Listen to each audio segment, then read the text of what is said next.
Boy, this cat has really put some weight on. You could feel every vertebrae in her back before, and you can't now. I bet you she's put a pound and a half on, and she is really starting to play. She's just running from one end of the trailer to the other. My paper towels back here, she has shredded. So she's having a blast, and even she's even playing with Breezy. Breezy and her have been chasing each other around in here. And tomorrow I got a really big cat castle type of thing coming.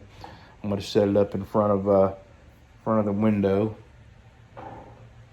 and I gotta start keeping the floors cleaner in here. I just went and cleaned up my buffing room. Wow, was it dirty. I worked up a sweat. And I'm gonna clean in here. I've made probably 8 or 10 knives since I cleaned it last, and it's really dirty. So I'm gonna get cleaned up in here, and I'm gonna start a Texas Rumble. And I think I'm gonna be able to use that Katalox on it that I got yesterday. All right, let me drink my Mountain Dew and take a little break here, and I'm gonna finish cleaning this knife shop up, and then I'm gonna get back to work. Cav Trooper Munoz made this for Shopcat, and at the rate she is gaining weight, she'll be able to wear this for too long, because she is really putting some weight on. She looks so much better. Anyway, I wanted to show you what Cav Trooper Munoz made.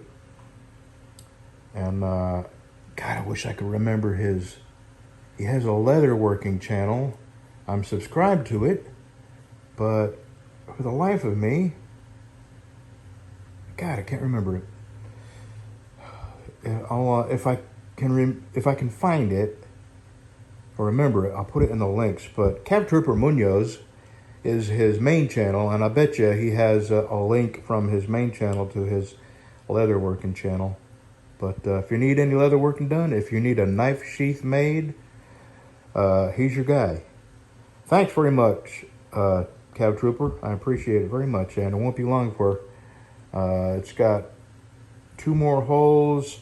I think she'll be into this in no time at all, because she's gaining weight pretty quick, and I'm going to keep feeding her till she's fat and lazy. All right, I've got a Texas Rumble cut out, shaped, smoothed, and now I'm going to grind some bevels on it. This is the Katalox.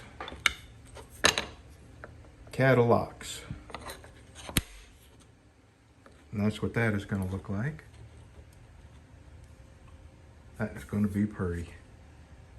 I'm going to super high polish this, and it'll have brass pins, and they will be mirror polished.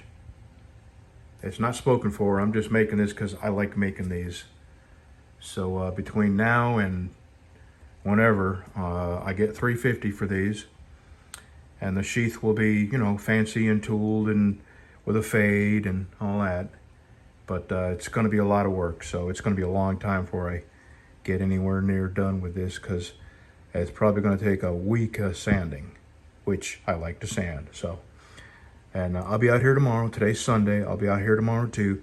I'm stopping everything right now, and now I'm going to clean the shop up, now that I've made the largest amount of mess, except for the bevels. I'll do that tomorrow and start sanding. Okay, so Kat, she left out of here when I turned my bandsaw on. But I'll show you the cat house that I'm getting tomorrow too. See you tomorrow. So I'm sitting here planning my day. Just put all my motorcycle gear away in the house and hung up my jackets, and I have something on the bottom of one of my boots I need to scrape off. I don't know where I got it. Probably at the parade we were at. I probably stepped in some campaign promises. because there were a lot of horses there. Anyway, so I'm planning my day, and I got to thinking, and I just, on my Facebook page that I started for Southern Cruisers Chapter 12, I put a couple of videos. Nobody, it's just, so far it's just me. Haven't had anybody request to join, around here. And there is a stipulation that you can automatically join if you live within 25 miles of this town, but I don't want to limit that, so I guess I'm just going to have to approve people if they request to join, and I'll go check out their Facebook and see if they're the kind of people we would want. Anyway, an advertisement came up for a company that I worked for many years ago, and I got to thinking, of all the places I've worked, the people in management for this particular company, you could combine their IQs and you still wouldn't come up with 100. I never met dumber people in my life, and when I see that somehow through the miracle of God they're still in business, it truly puzzles me. And the company name is John N. John Tank Lines. They're out of Crowley, Louisiana, way down South Louisiana. I had to go down there when I first started for them.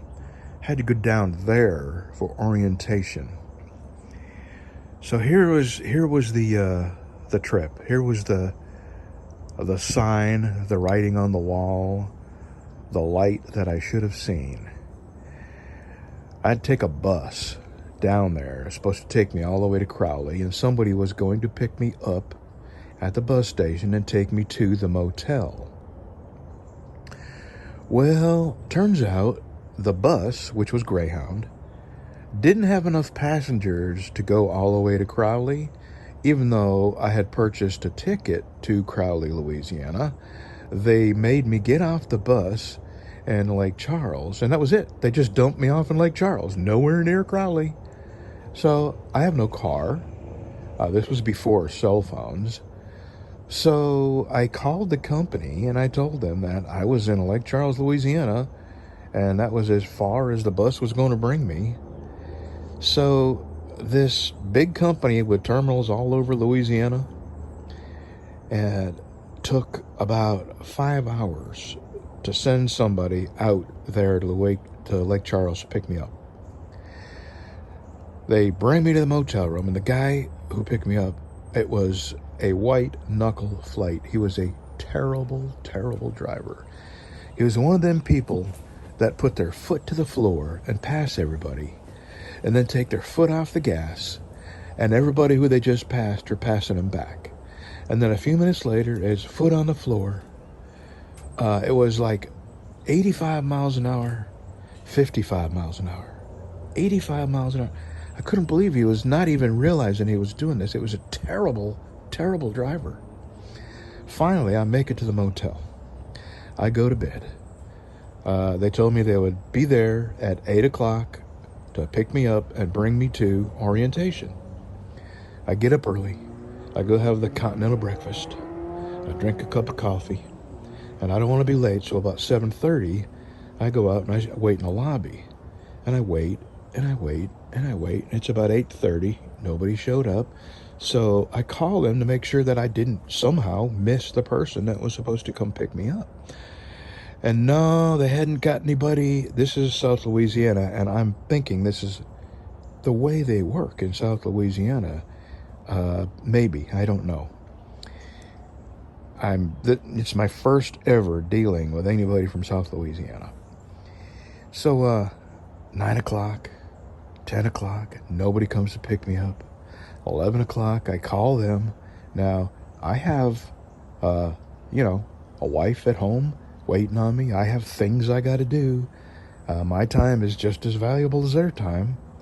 I need to get to work and start generating some money. They're not in a hurry. So, about 1 in the afternoon, they finally send someone over to pick me up. And when I saw how close I was to their terminal and I could have walked there in about 10 minutes, I was blown away that they didn't just say, hey, you're like a mile away from us. Why don't you walk over here? That was back when I was skinny. I could have done it. So here's the orientation. They had this secretary read to me from the company handbook. That was it. And I'm telling you, and I'm not exaggerating, she read at a third grade level at best. I could have read the company handbook in about 15 or 20 minutes and gone home. It took us 2 days for her to try and pronounce words and read ever so freaking slowly through the company handbook. I had to stay another night. I was just blown away. I should have left that company then. I should have got a bus back home. And if I had known, I'd have just drove down there. But they were going to give me a truck right down there that I would have to drive back to the terminal in Bossier City, which is why I had to take a bus down there. What a learning experience. That was John and John. And every time I see their ad on Facebook, it just blows me away that a company filled with nothing but complete imbeciles and management has somehow managed to stay alive this long. That's my story. All right, now my cat has chosen to lay in the dirtiest room in my shop, which is the buffing room. So I plan on making a knife, a Texas Rumble with a really cool handle. And I may not even get to that today because I have got to stop and really clean my shop up. Tomorrow I'm getting the mother of all cat castles. Maybe she'll choose to stay in there on that cat castle and just look out the window. But I got to get some of this mess cleaned up so I can start my next knife fresh.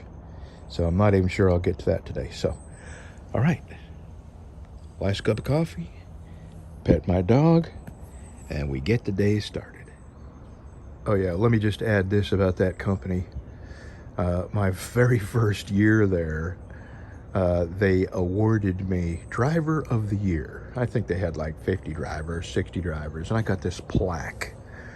Driver of the Year, right? And they're going to have this big celebration and give me the award down in Crowley. Well, these idiots dispatched me on a load. So they had this huge celebration, right? And the person who was Driver of the Year that they were celebrating couldn't even make it because they neglected to give me any time off. And I was on the road. I mean, this is how stupid the people were. And this was another glimpse into the inner workings of how truly stupid they were. They had it at a motel and they served alcohol to people who had to drive 2 or 3 hours to get there. It was an open bar to truck drivers who would lose their license if they got caught drinking and driving. Open bar to truck drivers. I could not believe it. Anyway, I mentioned, my wife and I were team drivers. And actually, she did all the paperwork because they could not read my chicken scratching. And she did half the driving. Exactly. But I won Driver of the Year, and I asked them, why is it not Drivers of the Year? I mean, I wasn't alone.